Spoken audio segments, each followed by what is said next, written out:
Sous le bandeau, émission numéro 45. Et aujourd'hui, nous avons comme sujet, un sujet, je pourrais dire, très controversé, mais je pense qu'on va le faire dans la joie et le bonheur là-dedans, puis je trouve ça très le fun. Donc, c'est la régularité maçonnique. Donc ça, c'est quand même assez intéressant, je vous le dis. On a à peu près une quinzaine de questions qui sont déjà dans le chat. D'ailleurs, on salue tout le monde qui nous écoute présentement via la page Facebook, facebook.com/sous le bandeau, et tout sur les autres internets, là, comme d'habitude, sur Twitter. On va être sur Google Play, Apple Play, Spotify. On domine la planète web maçonnique, mesdames et messieurs. C'est incroyable. Donc, un grand merci à tout le monde qui nous écoute présentement, à nos membres Patreon, qu'on va revenir tantôt aussi. Mais d'ailleurs, on va le saluer tantôt, mais on a quand même un membre Patreon qui a décidé de venir aujourd'hui. Écoutez, notre frère Cédric qui était là, il me disait, là, j'ai des frères de la Grande Loge du Québec qui veulent venir. Mais là, j'aimerais ça venir. Je dis, mais toi, t'es sûr que tu vas venir? Oui, moi, je suis un membre Patreon, je vais être là. Là, finalement, t'es avec nous autres aujourd'hui. Donc, merci Cédric d'être là. Mais on va commencer comme à l'habitude avec mon frère Sylvain. Comment est-ce qu'il va? Il va très bien, comme à l'habitude. Comme à l'habitude, hein? Bon, good. Qu'est-ce qui s'est passé de bon avec toi depuis le dernier mois? Parce que là, on s'entend, on est revenu quasiment à notre horaire régulier. On disait une émission par mois. Là. Durant la COVID, on était rendu à une émission par semaine. Là, mais là, on a un petit peu d'obligations professionnelles, familiales et tout ça. Toi, durant ton dernier mois, comment ça s'est passé? Écoute, j'ai vécu un moment tellement triste. J'ai dû vendre ma Harley Davidson. Oh non! Et ma blonde m'a convaincu qu'il fallait s'acheter un voilier. Alors, j'ai vécu beaucoup d'expériences sur des petits voiliers. On est allé faire des essais. Alors, on a vécu... bref, j'ai été initié comme apprenti conducteur de voilier. Ben déjà là, tu l'as pas bien, c'est pas un conducteur, là. C'est non, plus tu vas pas conduire un bateau. À moins que tu l'as sur l'autoroute. L'autoroute, tu peux. Ouais, c'est ça. Mais tu peux peut-être l'emporter sur l'autoroute, là, tu vas le conduire. Mais sinon. Mais c'est bon, on m'a appelé bientôt El Capitan. Fait que c'est ça, c'est excellent. Écoute, j'ai bien hâte de voir ton béret. Puis, non, ça va être intéressant. Je vais prendre des photos de ça. Ça va être Il va bon. falloir que je m'achète un petit chandail rayé, mais avec le surpoids que j'ai là, je vais avoir l'air vraiment d'une. Tu vas avoir l'air d'un routis de palette, qu'on pourrait dire en bon québécois. Ça peut être intéressant. Ça va avoir l'air d'un drapeau de Grèce là, ou quelque chose comme ça. Tant que tu fais pas faillite, c'est correct. C'est ça, l'important. C'est ça. Écoute, mais merci Sylvain. Claudia, allô? Allô? Comment ça va? Ça va bien, toi? Hey, ça va super bien. Puis la raison pourquoi ça va super bien, à cause que t'es là, tu sais. Deux, t'es pas venu me réveiller ce matin, comme tu m'avais dit. Ça, c'est une autre. Mais finalement, t'as pu te réveiller toi-même. Ouais, c'est ça. Et trois, c'est que t'as le merveilleux chandail de Sous le bandeau. Absolument. Donc, le hoodie, écoute, parle-moi comment es-tu confortable? Il est très confortable. Ouais, hein? Vraiment, vraiment. Ouais. C'est excellent. Puis, écoute, ça me fait plaisir que tu l'aies. Puis, il est disponible pour ceux et celles qui voudraient l'avoir. En fait, vous pouvez aller sur notre page, pas notre page Facebook, notre page Internet qui est sous le bandeau.ca, dans l'onglet boutique maçonnique. Puis, à partir de ce moment-là, vous pouvez avoir les chandails, les casquettes. Il y a même des sacs à dos. Il y a tout maintenant là-dedans.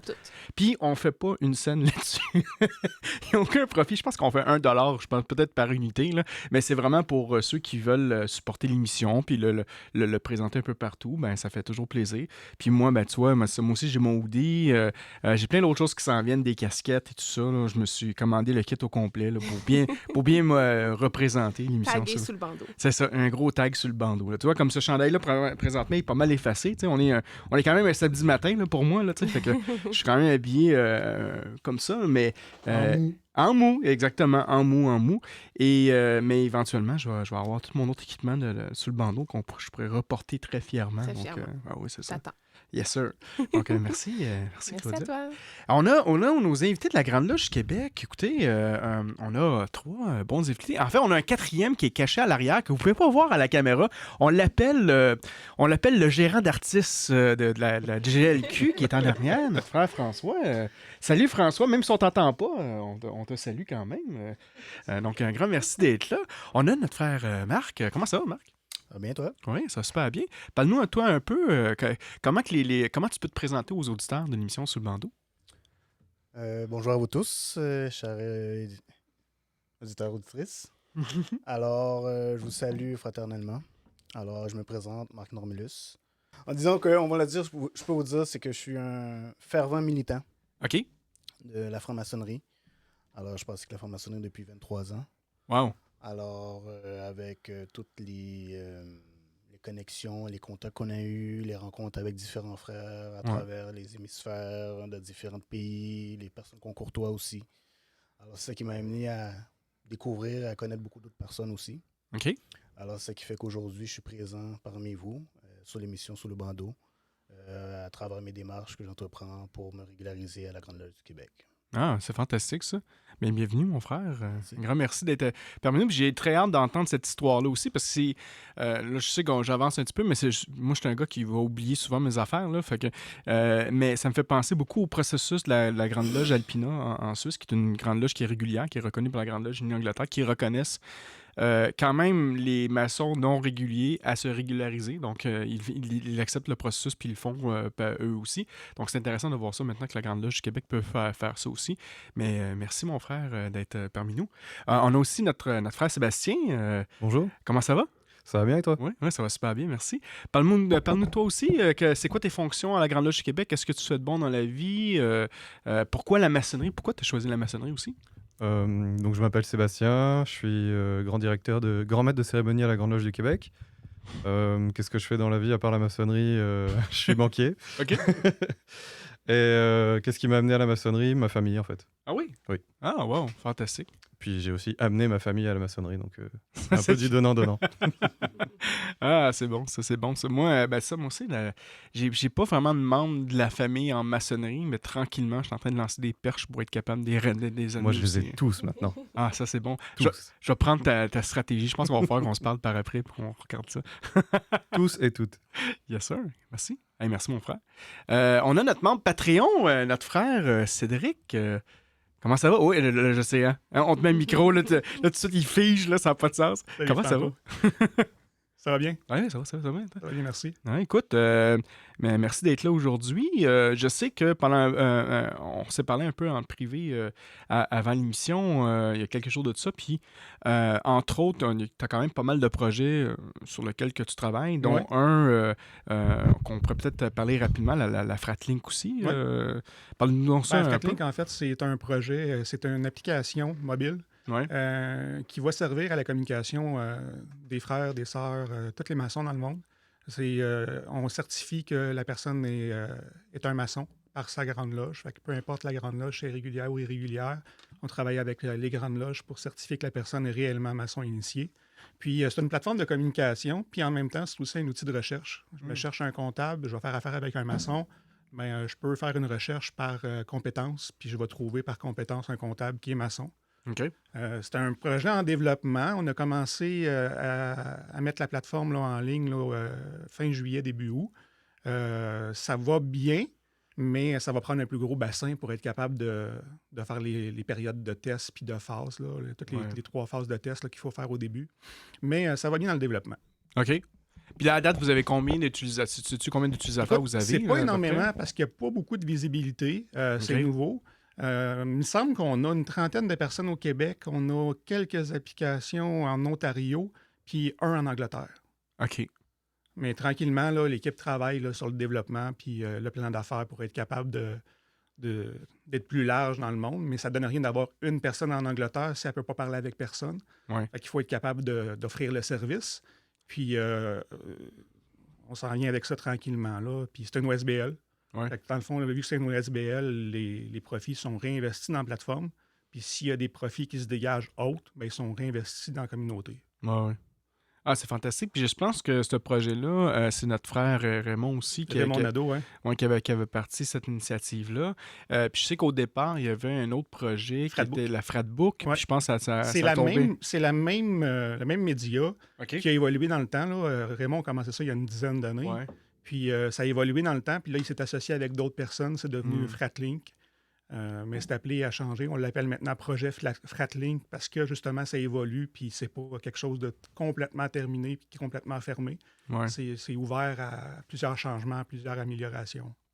Est-ce que ce logiciel-là, comme la Fratbook, il y a des frais d'abonnement? Comment ça fonctionne? En ce moment, il y a un membre fondateur.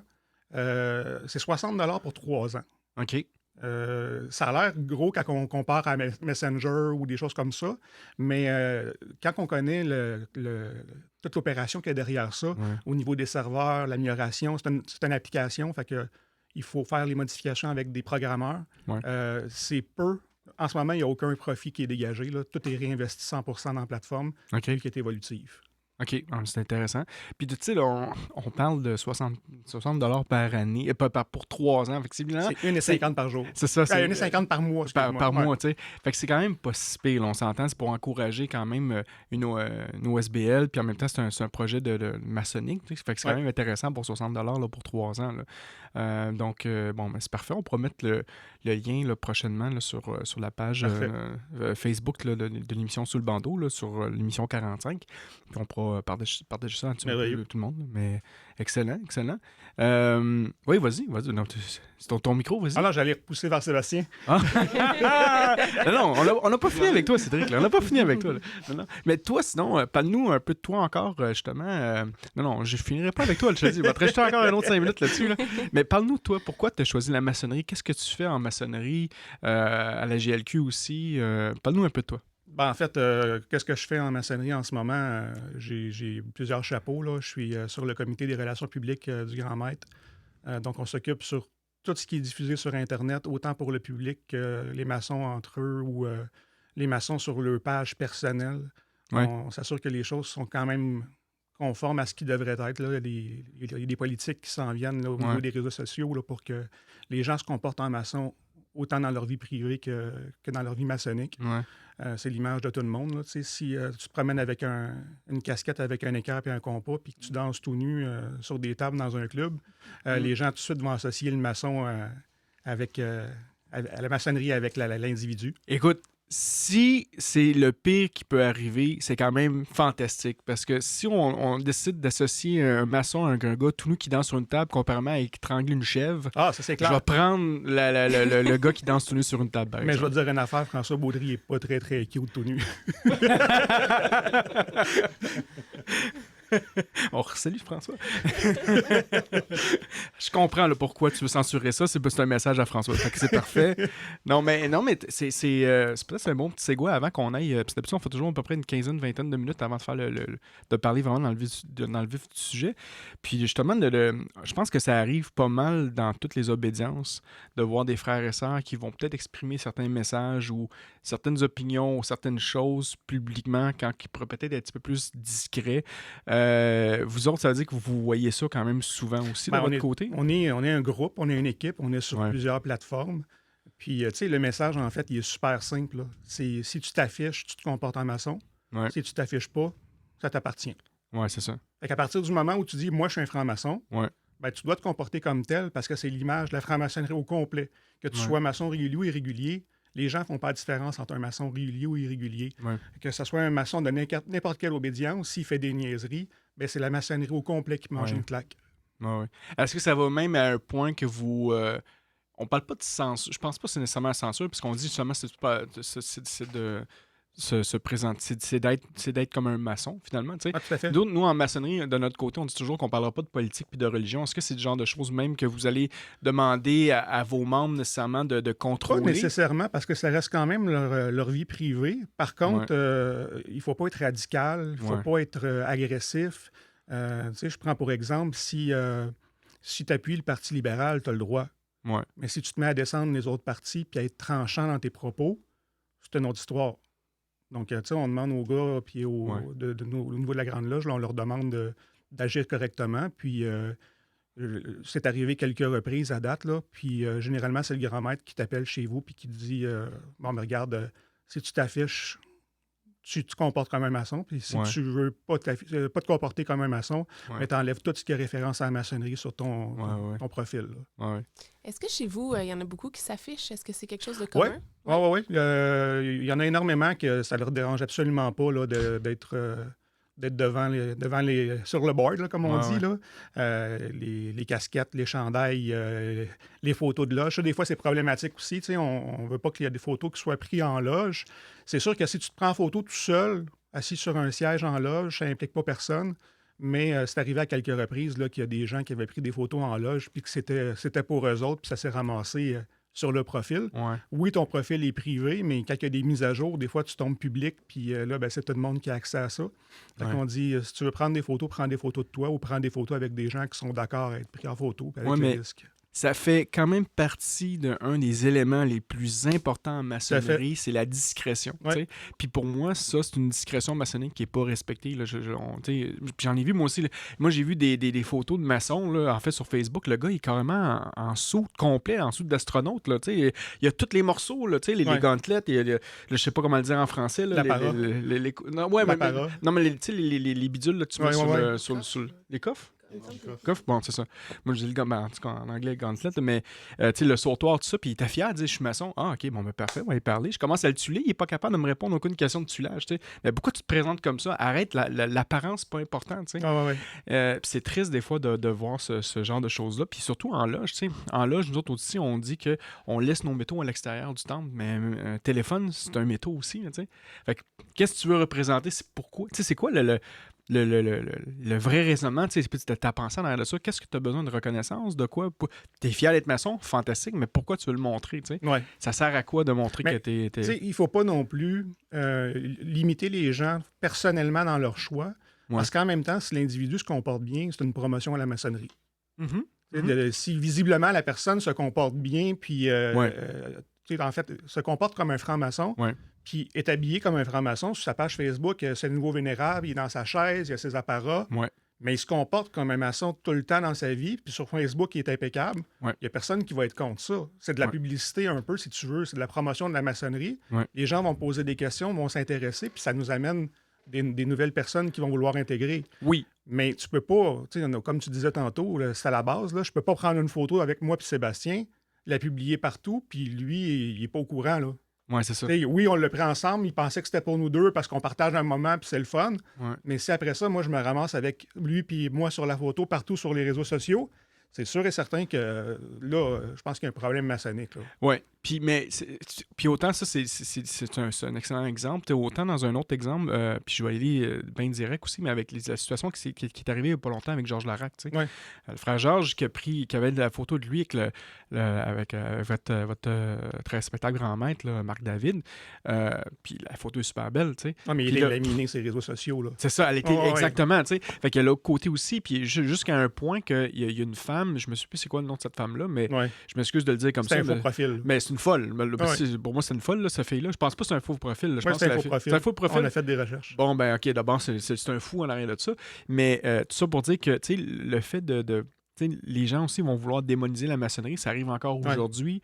Puis le fait de lire les articles, moi, j'avais lu tout ce qu'elle la reprochait, puis c'était très drôle. Puis c'est un article qui était pris sur le site d'iram.be qui riait justement d'une théorie de complot sur chacun des degrés jusqu'à la fin. Puis si les gens savaient qu'à la fin du 33e degré, on ne vénère pas pantoute Satan, c'est carrément le contraire, tu sais. Mais les gens ne réalisent pas ces conneries-là, tu sais. Mais on publie ça, ça continue d'être là, puis malheureusement, ben, ça entache la franc-maçonnerie, puis pour Georges, ça n'a pas été très doux pour lui. Là. Ah, oui. Il a trouvé ça très difficile, il y a eu des interventions qui ont été faites. En même temps, c'est une personnalité publique, il s'affiche comme franc-maçon, il y a des risques qui viennent avec, même si ça ne devrait pas arriver. En fait, je pense qu'il n'y a rien de plus tolérant qu'un maçon. On tolère les différentes religions, on tolère les différentes appartenances, les modes de vie, puis je vois pas pourquoi on serait catégorisé après ça de sectaire si on laisse vivre et laisser vivre. Là. Mais oui, il y a eu des interventions qui ont été faites, puis quand on a lu, là, il y avait au-dessus de 400 commentaires. Là, vous êtes des lucifériens, vous êtes des suppôts de Satan. Georges, toi, un bon catholique comme ça, je comprends pas que tu sois tombé là-dedans. Puis, à un moment donné, ça devient tannant. Là. Il a dit arrête de lire, puis arrête de les écouter. Puis on a tout simplement supprimé la publication parce que ça n'avait plus de bon sens. Mais on s'est posé la question, est-ce qu'on le laisse là pour montrer à quel point les gens sont inconscients puis qui ne connaissent rien dans ce qu'est la maçonnerie, puis que si quelqu'un moindrement intelligent lit les commentaires, va faire comme, c'est quoi cette gang de clowns-là qui commentent? Parce que ça ne donne rien d'argumenter contre ces gens-là. Ils vont toujours avoir des arguments là, à rapporter, là, puis aussi ésotériques qu'ils sont. Là. Ben, le problème, c'est que ça revient encore aujourd'hui à l'Internet. J'en ai parlé souvent dans mes émissions dans le passé, là, mais si on revient, la base des conspirations maçonniques, là, ça revient dans les années, je pense c'est 1890 avec Léo Taxil. C'est lui qui a démarré ça au complet, avec le Baphomet, tout ça, puis après ça continue avec William Carr, tout ça. puis avec les autres lettres là, qui parlaient supposément d'Albert Pike avec le Palladium, tout ça, toutes ces foutaises-là. Ouais. Tu sais. Mais ça partit au départ de ces gens-là qui ont créé qui ont publié des livres, qui ont propagé cette fausse information-là. Et les gens aujourd'hui sur Internet, ben ils font pas leur recherche. Absolument pas. puis- Les gens vont voir ce qui les intéresse. Mais non, c'est ça, tu sais. Puis le meilleur exemple, je le donne tout le temps, c'est ma mère. Ma mère, c'est le pire exemple. On n'aurait jamais dû lui donner un ordinateur sur Internet. Parce que, puis je l'aime, maman, là, tu sais, je te salue, maman, je t'aime. Mais puis je sais qu'elle m'écoute aussi, tu sais. Mais puis je dis toujours, parce qu'elle trouve ça très drôle, tu sais. Mais c'est que des fois, elle va trouver des informations, mais elle fera pas ces recherches-là. Tu sais, elle va lire un article qu'elle va recevoir. Puis pour elle, c'est la vérité, tu sais. Puis elle va republier cette information-là. Parce qu'elle, elle ne pensera pas faire ces recherches-là. Fait que toutes les informations qu'on a du passé que les gens ramènent, que ce soit farfelu ou non, ben les gens vont le croire maintenant sur Internet. Puis l'Internet, n'importe quoi tu vas publier, va rester à vie. Même tout à si fait. tu l'effaces sur ton serveur, il y a déjà un autre serveur qui a déjà pris un backup de ça. Puis la preuve, votre site, la Grande Loge du Québec, OK? Si vous allez sur le Wayback Time Machine, OK? Très simple, OK? C'est un site qui prend les archives mondiales de tous les sites web un peu partout à travers le monde. Et ils vont prendre des snapshots de votre site web à tous les mois ou 2 mois, automatiquement. Puis ça, vous ne pouvez même pas l'effacer parce que c'est l'archive mondiale de l'Internet. Fait que quand vous publiez quelque chose, automatiquement, ça reste. Quoi qu'il arrive. Donc, c'est ça qu'il faut faire attention aussi. Puis dans ces situations-là, ben, il faut contrôler, je pense, cette information-là. Mais on pourra, je ne sais pas si un jour on pourra vraiment être capable de renverser la vapeur, mais je crois que c'est dans des émissions comme qu'on veut là présentement, qu'on explique notre expérience, qu'est-ce que nous autres on vit, que les gens vont commencer à réaliser que finalement, ben, ce n'est pas qu'est-ce qu'on pense. Tu sais. Non. En fait, la plus grosse problématique, c'est que les gens vont parler sur ce qu'ils ont entendu. Faut pas Ouais. que tu te fies aux premiers abords, puis à la personne qui parle le plus fort. Tu sais, on le voit là, en ce moment aux États-Unis, ce qui se passe, mais les Américains dans le monde, Ouais. ils passent pour une gang de tatas parce que c'est un tata qui représente. Ouais. Mais tu sais, à ce moment-là, est-ce que les Américains, c'est des imbéciles parce qu'ils ont mis lui là? Non, c'est pas le portrait type de l'Américain. Ouais. Donc, c'est la même chose au niveau de la maçonnerie. Tu sais, c'est pas parce qu'il y en a un ou deux qui ont sorti du lot puis qu'ils pouvaient être frustrés, ça fonctionnait pas comme ils voulaient, ils sont pas venus trouver ce qu'ils cherchaient. Ouais. Ils ont décidé de partir puis de partir d'autres mouvements. Puis après ça, ben oui, ils ont déjà été initiés francs-maçons, c'est pas un filtre à con. Ouais. Mais ce qui va être fait par la suite va détonner par rapport aux autres, puis les gens vont se souvenir juste de ça. Là. Puis je pense qu'on peut faire peut-être un segue vers la régularité maçonnique parce que des fois aussi, on va voir. Puis ça vient peut-être à ce problème-là, pourquoi que la Grande Loge unie d'Angleterre va être quand même assez rigide sur certaines règles là-dessus. C'est que souvent aussi, on va voir des gens qui se disent maçons, qui vont faire des choses qui sont pas maçonniques, mais qui vont être publiques, puis les gens vont reporter pour dire que finalement, ben, c'est ça la maçonnerie. Tu sais. Mhm. On en a vu même tu sais, jusqu'au. Je pense, Sylvain, tu te souviens le gars qui a tiré un peu partout, le Breivik, là. Ouais, il y a un drôle de nom, là. Ouais. Oui, c'était en Irlande, je crois, ou dans ce coin-là. En Suède. En oui, Suède, c'est hein, ouais, oui. c'est ça, tu sais. Bon, ben, tu sais, on l'a vu dans ses décors maçonniques et tout ça, tu sais. Mais ce que moi j'avais compris, c'était pas un maçon régulier, tu sais. Ouais. Il faisait partie de l'âge, même pas, on pourrait dire, même pas de la régularité, mais même de l'âge sauvage, tu sais. Fait qu'il faut faire aussi un peu attention aussi, même avec la maçonnerie, des fois, qu'il y a des gens qui vont se prétendre être maçons, mais finalement, ils sont peut-être pas nécessairement reconnus ou ils vont faire des choses qui sont peut-être pas nécessairement maçonniques. Puis ça, on va le voir aussi dans les rituels, dans les rites. Des fois, on va voir des obédiences qui vont faire des choses en loge, qu'on dit ça, c'est pas maçonnique. Tu sais. Ouais. Puis pourquoi que c'est là? Tu sais? Puis oui, des fois, on va voir que certains rituels, ben, on va rajouter un peu de notre culture là-dedans. Puis c'est normal qu'on va rajouter ça. Tu sais. On a des frères tu sais, qui vont avoir des loges haïtiennes, tu sais, qui sont dans notre temple à nous autres, tu sais, qui vont mettre leur culture. Tu sais. C'est le fun de voir ça. Tu sais. Mais il y a des gens qui vont rajouter des choses dans des rituels qu'ils ne devraient pas rajouter parce que ça ne devrait pas faire partie de ça. Tu sais. À la base, tu sais, le RE2A ou le RER ou Il est écrit. c'est écrit noir sur blanc. Il y a une base, mais le fait de rajouter des choses, à un moment donné, on dénaturalise le rite. Mais pourquoi qu'on veut faire ça? Tu sais? C'est quoi les intentions en arrière de Ouais. ça? Puis il y a des gens, après ça, ils vont se créer d'autres obédiences comme l'OTO. À un moment donné, on a eu quelqu'un qui est venu nous voir après une des émissions, une des conférences qu'on avait faites, mon petit Sylvain, puis il disait « Moi, je suis maçon. » Ah oui, OK, bon, ben parfait. Tu veux une demande d'affiliation, au lieu de te créer. OK, crée-nous une demande d'affiliation. Et là, cette personne-là dit, ben moi, je fais partie de l'Ordo Tambiaris Orientis. Puis elle dit, nous, on est des maçons. Non, vous n'êtes pas des maçons. Je veux pas te péter ta balloune, là, mais vous n'êtes pas des maçons, tu sais. Fait qu'il y a des groupes comme ça qui vont se prétendre de faire de la maçonnerie, mais en réalité, c'est pas de la maçonnerie. Puis ça aussi, ça va aller en l'encontre de l'image de la maçonnerie. Puis c'est ça, il faut aussi faire attention sur C'est une Internet. problématique au niveau de la régularité, non-régularité. Ouais. Il y a des gens dans le passé, au sein de la Grande Loge du Québec, entre autres, qui étaient dans leur loge, il y avait des choses qui ne se passaient pas comme ils voulaient, ils ont décidé de quitter la maçonnerie, ils ont demandé leur ex-DA, Ouais. ils ont fondé des grandes loges. Ouais. Mais tu fondes une grande loge, n'importe qui peut demain matin fonder une grande loge, suivre les textes, puis se dire maçon. Puis après ça, ben, Ouais. c'est à voir il est reconnu par qui, puis non reconnu par qui. Ouais. Là, on va parler de régularité puis d'irrégularité. Mais la personne qui est partie puis qui n'aimait pas le fonctionnement de la maçonnerie telle qu'on la connaît, Ouais. qui crée une nouvelle obédience ou une loge sauvage, des fois, ça peut être sectaire. Puis Oui. si on se fie à ça, Oui. c'est sûr et certain que l'image peut être catastrophique. Là. Ouais. Ben, je pense, Claudie, tu avais goût de dire quelque chose. Je t'ai vu prendre le micro. Oui, en fait, j'ai enlevé un cheveu qui était dessus, mais je voulais aussi quelque chose à dire. Oui. Je me demandais si, peut-être pour le bénéfice de nos auditeurs, on pourrait définir régularité, reconnaissance et tout ça, parce que... Oui, il y a- oui. ça serait Est-ce peut-être que vous voulez intéressant. définir ça? Cédric va transférer le...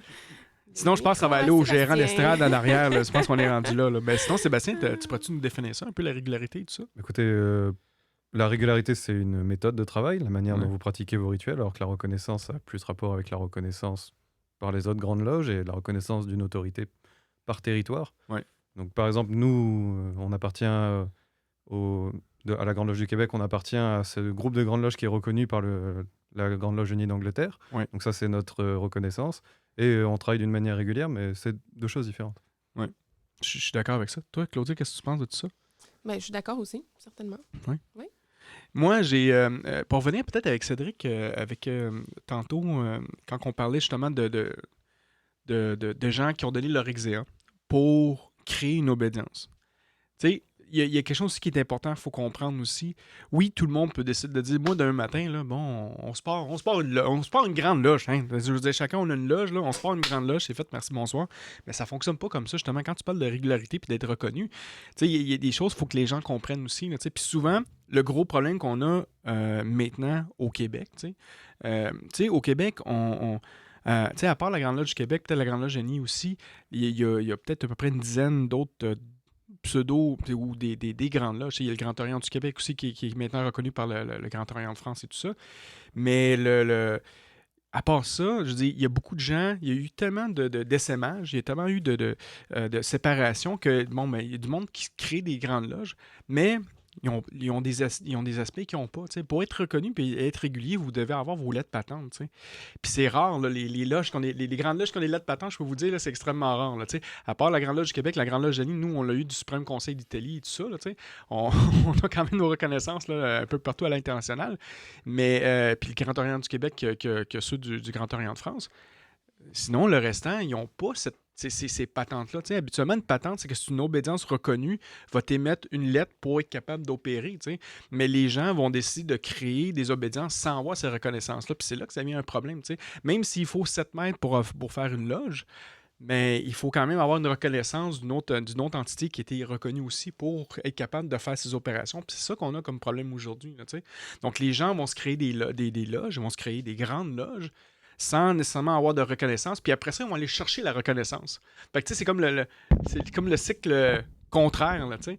Mais en France, c'est fou. Là. Je pense que, je me sens, le dernier recensement, c'est quoi? Ils sont au-dessus, je pense, peut-être d'une centaine de grandes loges, là, juste en France, tu sais. Puis habituellement, je me rappelle, dans les règlements originaux, je crois qu'on devait avoir un maximum de 3 suprêmes conseils par pays. Ça, même c'était un. Ou un, ouais, c'est ça, un par pays. Puis tu peux avoir des grandes loges par région, mais maintenant, c'est littéralement, tu as une grande loge, tu as un suprême conseil qui vient avec, mais ça fait aucun sens. On est supposé de réunir ce qui est épars, puis finalement, ben, on est plus épars. Fait que c'est ça qui est un peu triste là-dedans. Dans ça, il y a beaucoup de questions de politique aussi. Il faut dire aussi que le fait au Québec, la maçonnerie anglaise a été très présente depuis le début de l'histoire. Les Anglais. Ça a laissé place, malheureusement, dans la maçonnerie libérale qui n'était pas ici au Québec, là, mais qui a commencé dans les années 80. Ça a laissé place à beaucoup de fraudeurs, puis de gens qui se sont improvisés, qui ont pris la place, puis qui ont parti des loges. Puis finalement, c'était pas des grandes loges, c'était des business pour remplir leur poche. Tu sais. Ouais. Et souvent, il y avait aussi des statuts d'ego dans ça, puis des imposteurs. Ça revient à ce que Cédric disait tantôt aussi. Il y a des gens qui vont utiliser ça, qui vont donner quasiment un gourou aussi. Là, pour eux, d'avoir une loge, comme tu disais, c'est une business. Puis, je le répète encore, là, c'est encore le vieux disque que je répète à chaque fois, mais j'en vois encore à Montréal, puis un peu partout à travers le monde, des vénérables maîtres à vie. Là, le vénérable maître à vie, il n'y a pas. Je veux dire, en tant que tel, là, dans certaines obédiences, c'est soit 1 an ou ça, c'est 3 ans. Nous autres, c'est 3 ans. Je pense que vous autres aussi, de votre côté, c'est 1 an, c'est ça? Mais après ça. Élection chaque année. C'est ça, tu sais. Mais après ça, passe le maillet, tu sais. Ça sert à quoi d'être là? Encore une fois, c'est de penser, c'est quoi tes motivations? Pourquoi tu veux être là, gloire, pouvoir avoir, tu sais? Mais t'en as de ces gens-là qui sont comme ça, parce qu'à un moment donné, j'en ai rencontré un vénérable à Montréal qui me disait, c'est ma business, tu sais. Tu sais, j'emporte de l'argent, je fais. Écoute, c'est ça, là, même jusqu'à Montréal, une obédience à Montréal où tu peux acheter des grades. C'est un McDo, c'est un McDo maçonnique. Littéralement, tu arrives là, tu dis, bon, ben moi, là, je veux avoir le 33e degré, je veux être supérieur inconnu au Martinis, je veux telle autre affaire. Puis lui, il peut te dire, ben garde, prends 4 forfaits, puis je t'en donne un gratuit. C'est quasiment ça, là, c'est épouvantable, là, tu sais. Mais c'est ça, tu sais. Il y en a vraiment qui sont là pour l'argent, puis c'est triste. Puis ça, il faut les dénoncer, parce que c'est ça qui entache la maçonnerie. Et habituellement, c'est payé comptant, pas de facture. Cash en dessous de la table, mon chum. C'est ça. Mais c'est ça. La quête du pouvoir. C'est ça. Ouais. Mais à la fin, c'est pourquoi. Ça revient encore à. Je vais vraiment d'un extrême à l'autre, là, mais de s'afficher. Mais pourquoi tu vas t'afficher avec tes décors le 33e ou ça sert à quoi? Même en loge bleue, nous autres, on a déjà vu en loge bleue des gens vouloir arriver avec leur décor d'eau grande. Puis moi, je leur dis non, moi je suis passé vénérablement, tu sais. Mais moi, je leur disais non, regarde, ici, c'est le 3e degré, là, tu peux remettre même. Je vais te prêter un décor de 3e degré si tu veux, mon frère. Parce que le 33e, il n'y a aucun pouvoir dans ma loge. Moi, je suis souverain, tu sais. Mais c'est toujours de comprendre les intentions des gens, pourquoi ils veulent faire ça. Ils ont une quête de reconnaissance, puis c'est ça, des fois, je pense, qui est un gros problème. Là. L'ego, l'exposure. Alors, les gens veulent même ça se montrer comme quoi que je suis haut gradé, puis que je fais partie de la franc-maçonnerie. Alors, ça amène beaucoup d'inconvénients aussi dans les loges régulières aussi. Alors, comme vous avez dit, les gens achètent des grades. Alors, pour n'importe quelle raison, ils décident de fonder leur propre loge. Ouais. Alors, c'est vraiment une question de qui même me suivent. Puis, on décide de partir sur une loge. Ouais. Puis, on n'a pas besoin de savoir si on est sur une obédience ou pas. Alors, puis, ça commence à vendre des grades. Il n'y a pas d'examen, il n'y a absolument rien de recherche de profil, de bons candidats ou non, réputation, des bonnes mœurs. Alors, les gens y rentrent, puis ils achètent des grades, puis ils montent très rapidement. Parle-nous un peu de ta situation, justement, de la régularisation. Je pense que ça faisait partie aussi de parler de la régularité maçonnique. Dans ta situation, mon frère, vous avez passé de irrégulier à régulier. C'est quoi le processus? Comment ça s'est passé? Puis pourquoi vous avez fait ça, en fait? C'est un processus qui a commencé, je pourrais dire, environ il y a 3-4 ans à peu près. OK. Par l'entremise de 2 frères qui se sont côtoyés, qui ont fraternisé dans différentes activités. OK. Alors, par la suite, ils ont établi des liens très serrés. Puis, à force de discuter, un des frères a fait la demande. Il dit pourquoi est-ce que ce serait possible qu'on puisse faire partie de la Grande Loge du Québec. Ouais. Par la suite, les démarches ont commencé avec l'ancien grand maître Boivin. OK. Pour terminer et aboutir avec le grand maître David. Alors nous, vraiment, notre objectif, c'était vraiment pour nous, et qui allons être régularisés sous peu, c'est vraiment... OK, c'est pas encore fait officiellement, c'est ça? Samedi prochain. Samedi prochain, OK. Ouais.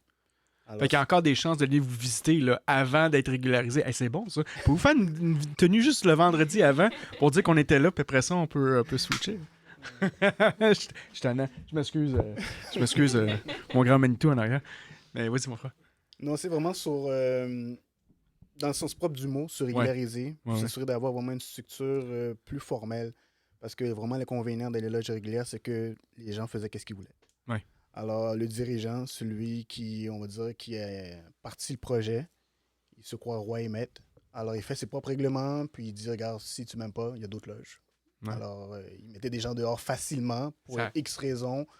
Alors, personne ne peut rien dire. Alors, il y a eu beaucoup de chicanes, beaucoup d'animosité. Alors, c'était vraiment pas intéressant. Ça revient un peu à l'histoire que je disais tantôt. Je pensais pas que c'était votre loge que je parlais, non? non, mais c'est ça, tu sais, c'est triste des fois de voir ce genre de choses-là.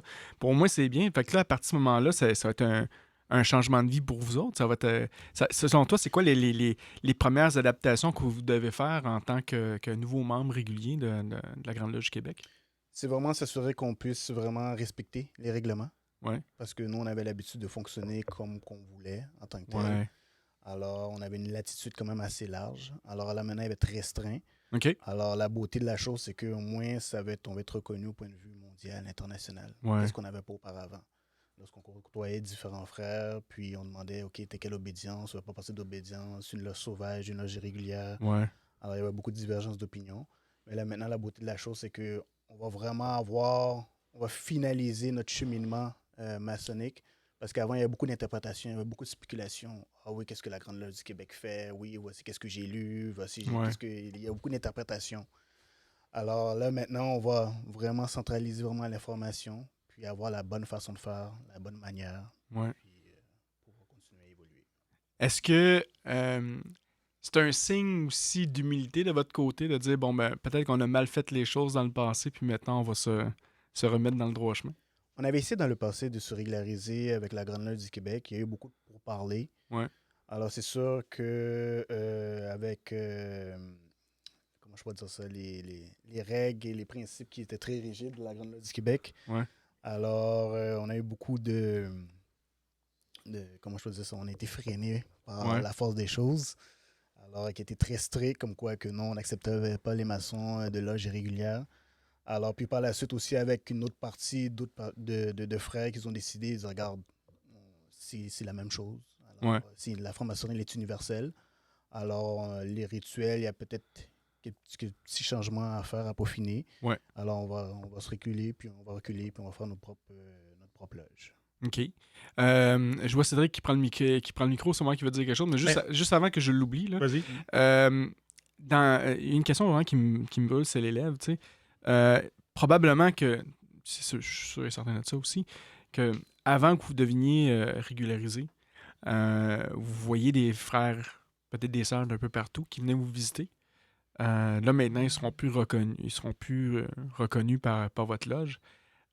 Comment vos frères et sœurs vont prendre ça, en fait? C'est ceux qui étaient habitués de venir vous voir, puis là, ils ne pourront plus vous voir. Comment, selon toi, eux vont prendre ça, puis comment vous, de votre côté, vous allez prendre ça aussi? Parce que c'est sûr qu'il doit y avoir quand même une certaine réaction là-dedans. Là. On va être très sévère avec eux autres. Ouais. Le pourquoi? Parce qu'on veut éviter les curieux. Ouais. On va éviter les curieux. Puis, on veut vraiment que les règles soient respectées pour tout le monde. Excellent. Alors, qui est la base, la renonciation de fréquenter d'autres personnes irrégulières, de loges irrégulières. Ouais. Parce qu'on s'entend qu'une part des maçons, ils aiment ça, comme on dit, libre de bonnes mœurs. Ouais. Alors, ils ne veulent pas être limités. Alors, eux autres, avoir des restrictions pour eux autres, c'est, ben non, ça veut dire que je suis plus libre, je peux faire ce que je veux. Alors, pourquoi je devrais adhérer à une organisation, une société, puis qu'on me limite de ne pas côtoyer d'autres frères qui sont francs-maçons? Ouais. Alors, c'est ça l'enjeu en tant que tel. On a eu beaucoup de questionnements. Oh, on aimerait ça venir vous visiter. Non, malheureusement, tu ne peux pas venir vous visiter. Il faut que tu sois vraiment régularisé. Ouais. Alors, nous, notre challenge, ça va être vraiment de faire des comités d'enquête, des comités de sélection et vraiment choisir les bonnes personnes, choisir vraiment aller vers la qualité et non la quantité. Ouais. Alors, mais on s'attend déjà à voir, surtout que ça commence à s'ébruiter, là, on va avoir beaucoup de... J'ai une autre question assez touchy là-dessus. Oui. Là, je ne sais pas si notre gérant d'artiste en arrière va nous lancer des roches ou quoi que ce soit, là, mais je l'avertis déjà d'avance. Là. Mais est-ce que ça va être difficile pour toi ou ça va être possible quand même pour toi, disons, je parle dans ta situation à toi, une fois que tu es régularisé, de pouvoir revisiter quand même certaines de ces anciennes loges que peut-être tu visitais dans le passé ou maintenant c'est restreint puis tu ne pourras pas faire ce genre de choses? En négatif, pour moi, non. Je les ai quasiment toutes visitées. Ouais. Alors, je sais qu'est-ce qu'il y en est. Alors, mon choix était définitif. Alors, ça ne va pas me manquer. Je ne vais pas ressentir comme quoi que j'ai perdu quelque chose ou bien je me sens brimé de ma liberté. Ouais. Alors, avec toutes les années que j'ai eu la chance de parcourir et de progresser dans la franc-maçonnerie, alors on est rendu à faire des choix pour le meilleur en tant que tel. Ouais, excellent. Merci. Mon frère Cédric, je pense que tu veux dire quelque chose? Je voulais parler un peu du processus de régularisation. Là. François, arrête-moi si j'ai tort. Là. Mais, il n'a pas l'air arrêté grand-chose. Je te le dis depuis tantôt. Là, il est là puis il est bien relax. Mais tu sais, il y a à peu près 6 mois, moins d'1 an, on parlait encore de comment la Grande Loge était pour régulariser la loge de Marc. C'était encore compliqué. Là. Il se demandait comment on peut régulariser la loge au complet. Puis une des alternatives qu'on avait vu venir, c'était d'intégrer la loge éclatée, 3 frères ou 2 frères par loge pour être capable de les faire rentrer en maçonnerie régulière, de les réinitier, puis tout ça. Le processus a été compliqué. Il y a eu du grattage de tête, là. C'était pas simple, là. Puis finalement, c'est la loge au complet qui est intégrée puis qui est régularisée d'un coup. Ouais. Donc, au moins, ils peuvent garder leur identité, ils conservent les gens qui côtoient avec eux. Ouais. La transition puis l'enracinement va être plus difficile, pas plus difficile, mais moins difficile que si, justement, il avait été éclaté dans la Grande Loge, il aurait été absorbé par la Grande Loge. Ouais. Là, c'est plutôt un pas vers nous, puis ils vont continuer d'exister quand même comme loge, là. Je trouve ça vraiment intéressant ce que tu dis. Puis de quelle manière, finalement, vous avez trouvé la manière de le faire? Ça, je vais laisser Sébastien en parler parce que je suis plus ou moins au courant du dossier. En fait, on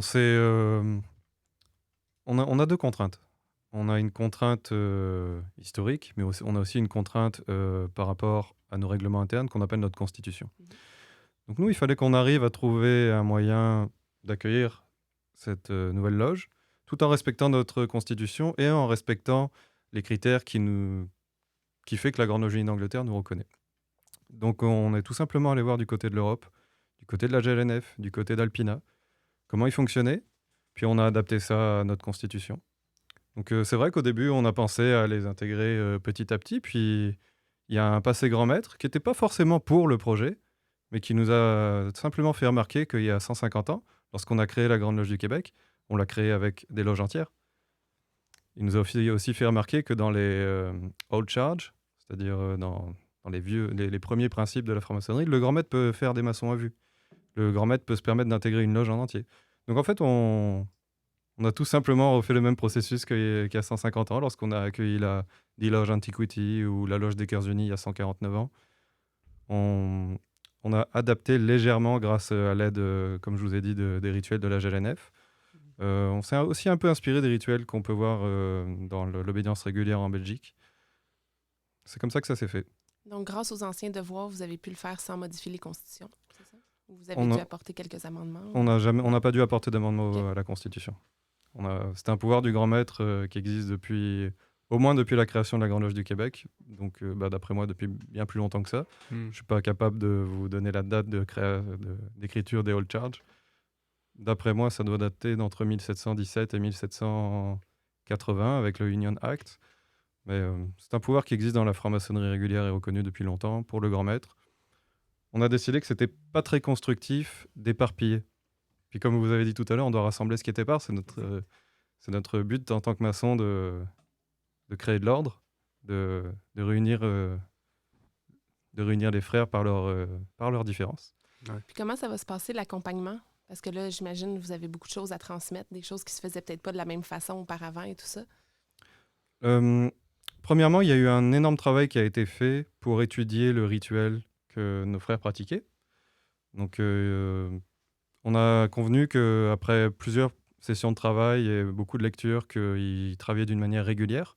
Donc, il suffisait juste de les reconnaître. Après, il suffit qu'ils se conforment à nos règlements internes et à la Constitution. Donc oui, ils vont être un peu accompagnés parce que malheureusement, le rite qu'ils faisaient n'existe pas chez nous. Donc ils vont devoir changer de rite, travailler au rite écossais ancien accepté, celui de 1802. Donc il y aura un petit accompagnement pour ça. On sera toujours là pour les aider. Moi-même, je pense que je serai là les samedis matins quand j'arrive à me lever. On l'espère. Mais oui, en fait, c'est tellement organisé, les grandes loges régulières et reconnues, avec des systèmes de hiérarchie. C'est pas le grand maître qui est directement responsable d'une loge. Il a ses députés, on a divisé ça en districts, comme on peut voir par exemple en France, les provinces. Donc il y a tout un système de hiérarchie avec un système de rapport qu'on doit faire chaque année où on est sûr que ça va bien se passer. Excellent, excellent. Un des points que je veux revenir rapidement, puis je trouve que c'est un bel effort que... Je sais pas pourquoi, hein, il retourne à toi. Je pense qu'ils ont peur quand je leur pose des questions. D'habitude, les gens se battent pour le micro, eux autres, ils se le passent. En fait, c'est pour les deux, là, peu importe, là, tu sais, mais là, tu vois, exact. Demain, c'est parfait. Mais un des aspects que je trouve très intéressant avec les old charts que tu parlais tantôt, mon frère, c'était justement que le grand maître avait une dérogation qui pouvait régulariser une loge au complet. Je trouve ça mieux quand même que le fait de réinitier quelqu'un. Pour moi, personnellement, réinitier un maçon, ça peut pas se faire parce que tu peux pas réinitier quelqu'un qui a déjà été... une fois, là. C'est ça. Tu sais, c'est comme si c'est ça, exactement. Puis surtout si, disons que pour moi qui est né au RE2A, qui devrait me faire réinitier au RE2A, ben pour moi, ce serait une plaisanterie. Là, tu sais, je me dirais, pourquoi je perdrais du temps à faire ça en réalité? On n'est pas là, deux fois, on est juste une fois. Là. Exact. Là, tu sais.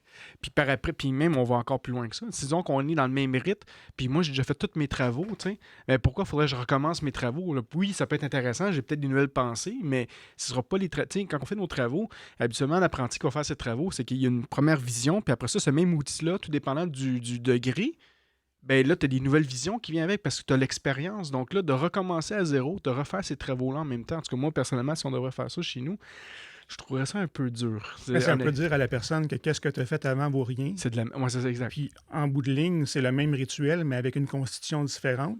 Ouais. Comme disait Sébastien, au départ, c'est un peu ça qui devait être fait. Là. Ils devaient être réinitiés, abandonner leur grade puis leur titre. Ouais. Mais le processus, finalement, il est différent. Les frères qui intègrent la Grande Loge, dans le processus de régularisation, conservent leur acquis. Ouais. On ne recommence pas à zéro. Là. Ils sont déjà maçons, ils se comportent comme des maçons. Ils ont déjà des rituels. Les rituels, ils sont adéquats. Ils sont passés du rite York au rite écossais, mais n'empêche que le frère conserve ses acquis. Ouais. C'est ça que les loges régulières ne voulaient rien savoir à l'époque. C'était de recommencer à zéro. Ouais. Le frère Cédric a dit, on est pas deux fois, on est une seule fois. Ouais. Alors pour eux, c'était inconcevable qu'ils perdent toute la notoriété, tous les grades qu'ils ont eus, l'expérience dans le passé, puis qu'ils arrivent dans une autre institution, puis ils partent à zéro. Ouais. Alors c'était vraiment... Puis comme il dit, par le passé n'est pas loin, là. C'est depuis 2020. Là. Ouais, c'est ça. Fait que c'est quelque chose de complètement nouveau. C'est la première loge qui va être intégrée de cette façon-là dans l'ère moderne. Là. Ouais, dans l'ère moderne, c'est ça. C'est ce que je disais, dans l'ère moderne. Donc, cette ouverture-là, c'est une démarche, c'est une première québécoise, mais aussi mondiale, si je comprends bien. Ben, pas vraiment mondiale, parce qu'on parle de la Grande Loge Alpina, tantôt que je disais qu'eux vont régulariser des membres. Québécoise, là, on parle de vraiment récemment, là, comme Sébastien disait tantôt, il y a 150 ans, il n'y avait pas le choix de progresser comme ça. Ben, en fait, il n'y avait pas le choix de progresser comme ça. Elle n'existait pas, la Grande Loge du Québec. Donc, quand elle a été créée pour intégrer les loges, ben, c'était des loges qui ont été intégrés au complet dans la Grande Loge du Québec. Mais dans les 100 dernières années, il n'y en a pas eu d'autres comme ça. Là. Effectivement. On sait que la Grande Loge du Québec est très imprégnée par la pensée anglaise. On voit que de plus en plus, il y a des Franco-Québécois qui sont, pas des Franco comme ça, mais des Franco-Québécois qui sont présents. Je suis Franco-Québécois aussi. Est-ce que vous trouvez que l'énergie québécoise amène une nouvelle dimension au sein de la Grande Loge? Est-ce qu'il y a beaucoup de changements qui se pointent à l'horizon? Mais, tu sais, on est anglo-saxon, on est colonisé britannique. Donc, veut pas, la majorité des gens là, du reste du Canada, outre au niveau du Québec puis du Nouveau-Brunswick, c'est des Anglais de descendance avec la culture anglophone de l'Angleterre. Ouais. Puis la maçonnerie se francise dernièrement. Là, c'était très anglo-saxon, la maçonnerie, par le passé, là, mais depuis les années 70, là, il y a de plus en plus de loges francophones, de plus en plus de membres francophones. Il y a une progression dans les loges, puis il y a de plus en plus de gens qui sont francophones unilingues. Puis le contraire arrive dans les loges anglophones unilingues, c'est qu'ils perdent des membres, ils ont de la difficulté à recruter. Puis beaucoup de loges, malheureusement, vont fermer avec leur background, avec leur histoire. Donc, oui, l'ouverture québécoise doit aider, mais en même temps, je pense que c'est plus générationnel. Les gens, aujourd'hui, on va leur montrer une photo à des enfants de 4-5 ans, un garçon noir, un garçon blanc qui jouent. On dit « Qu'est-ce que tu vois sur la photo? » Ils vont dire « Je vois deux amis qui jouent ensemble. » Tu aurais posé la même question à quelqu'un il y a 50 ans, il t'aurait dit « Il y a un garçon noir puis un garçon blanc. » Il n'aurait pas vu qu'ils jouent ensemble. Donc, si je comprends bien, le phénomène français québécois prend de plus en plus d'ampleur au sein de la Grande Loge du Québec. Ben, elle ne prend pas plus d'ampleur, c'est plus au niveau anglophone que ça dégraisse. Oui. Il y en a de moins en moins. Donc, les loges ne se renouvellent pas au point de vue anglophone.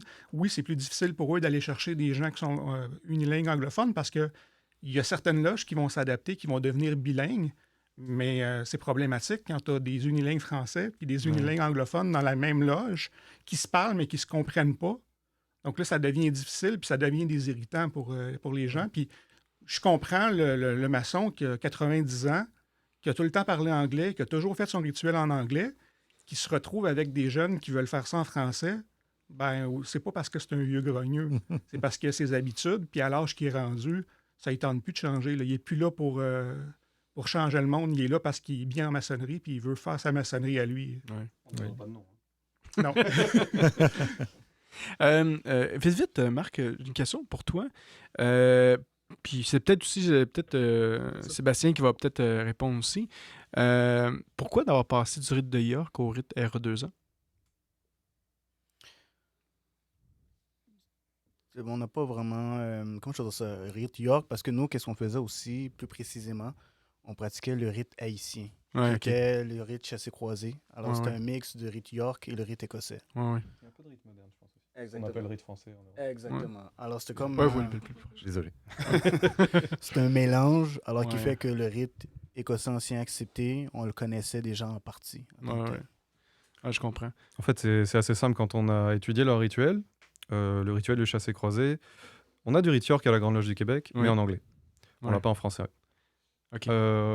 Donc, ce qui se rapprochait le plus de ce qu'ils connaissaient déjà, c'était le rite écossais ancien accepté, qui arrivait en 2012 ou 2013 sous l'impulsion du plus vénérable grand maître Jean Ride, du passé plus vénérable grand maître Jean Ride. Donc, on n'avait pas vraiment d'autre choix. On aurait peut-être aussi pu les mettre au rituel des Cœurs Unis, mais c'est un peu plus compliqué parce que c'est un droit acquis. Mais pour rendre avec justesse quand même la diversité de la Grande Loge du Québec, je dois dire que cette Grande Loge a été créée il y a 150 ans par un député du Grand Maître qui appartenait à la Grande Loge du Canada, qui était basé à Hamilton, en Ontario. Et son but à lui et son grand secrétaire, c'était de créer la première Grande Loge bilingue. Donc, le français ne vient pas d'arriver. Première Grande Loge, la première loge qui travaillait en français, c'est les Cœurs Unis, elle date de 1870. Donc, depuis la création de la Grande Loge du Québec, il y a cette volonté de donner de la place aux frères qui travaillent en français. D'ailleurs, si vous regardez les membres fondateurs de cette loge-là, il y en a là 50% qui viennent de France et une grande partie qui viennent du Grand Orient de France, qui à l'époque était régulier et reconnu. Ouais.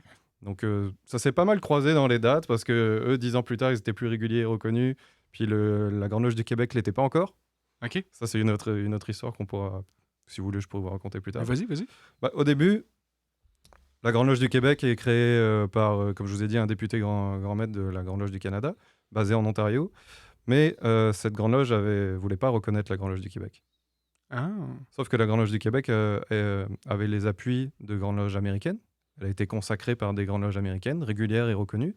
Et ça a pris, je crois, 20 à 30 ans avant qu'on ait la reconnaissance de la Grande Loge d'Angleterre, parce que l'Ontario, à cette époque, bloquait notre reconnaissance. Donc on a été aussi des réguliers non reconnus. Ah. Sauf que tous les frères qui étaient fondateurs étaient nés dans des obédiences régulières et reconnues. Finalement, c'est comme ça le processus de reconnaissance. C'est très compliqué. Ouais. Quand la GLNF a perdu sa reconnaissance il y a quelques années, ça a pris 3 ou 4 ans avant qu'il la récupère. C'est un processus qui est très, très compliqué. Puis à ce moment-là, je me souviens, la GLAMF, la GLAMF, oui. C'est ça, la GLAMF a voulu obtenir cette régularité-là. Puis finalement, la GLNF a réussi à la réobtenir. C'est parce que la Grande Loge Unie d'Angleterre avait quand même spécifié qu'elle ne considérait pas le territoire comme vierge. Ouais, OK. Donc la reconnaissance n'était pas disponible pour tout le monde. OK. Ah, est-ce que tu crois encore un peu qu'il y a des endroits dans le monde qu'il y a un territoire vierge, qu'une loge pourrait devenir régulière, une grande loge pourrait devenir régulière? Oui, parce qu'il y a encore des pays où la franc-maçonnerie est interdite. Ouais. On a aussi des grandes loges qui sont en exil. Donc pour l'instant, elles sont régulières et reconnues, mais elles ne peuvent pas exercer sur leur territoire. Donc oui, il y a encore des...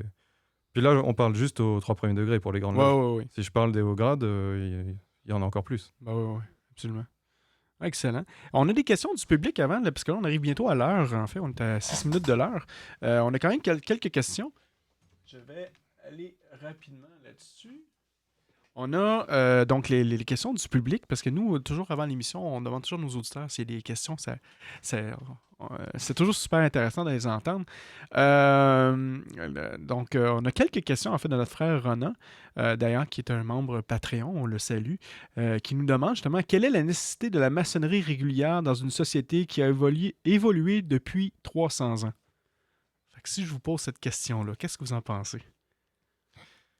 Quelle est la nécessité qu'elle n'existe pas? Non, mais on parle de nécessité. La maçonnerie n'est pas nécessaire à la société. En tout cas, c'est mon point de vue. Ouais. Y a des gens... Est-ce que vous avez vraiment choisi l'obédience où vous êtes né? Ou est-ce que vous êtes fié à votre parrain?